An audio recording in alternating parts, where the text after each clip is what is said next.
সাইয়েদনা মুসা আলাইহিস সালাম জিজ্ঞেস করলেন, ইয়া রাব্বি, আল্লাহ আপনার কি ঘুমে ধরে না?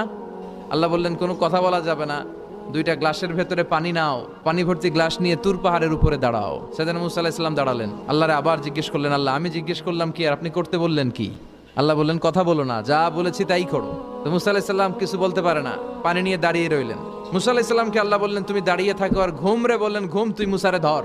ঘুম যে এবার সাইয়েদনা মুসা আলাইহিস সালামকে ধরেছে, উনি ঘুমের ধাক্কায় আর থাকতে পারেন না, একবার ডানে যায় আরেকবার বায়ে যায়। ঘুমের ধাক্কায় হঠাৎ করে কাত হয়ে পড়ে যায় আর গ্লাসগুলো মাটিতে পড়ে খান খান হয়ে ভেঙে যায়। আল্লাহ ডেকে বললেন, মুসা বেশি কিছু হেফাজতের তো দায়িত্ব দেই নাই, শুধু দুইটা গ্লাস হেফাজতের দায়িত্ব দিয়েছে। ঘুমের কারণে এগুলোর হেফাজত করতে পারো নাই, ভেঙে খান খান হয়ে গিয়েছে। আমি যদি তোমাদের মতো ঘুমিয়ে যেতাম তাহলে পৃথিবীর সাথে সূর্য লেগে, সূর্যের সাথে চন্দ্র লেগে গোটা মহাবিশ্বটা এভাবে গ্লাসের টুকরার মতো খান খান হয়ে যেত রে মুসা। এজন্য লা তাখুযুহু সিনাতু ওয়ালা নাওম, আমার ঘুমেও ধরে না, ঘুমের আগে যে তন্দ্রা আসে ওইটাও ধরে না।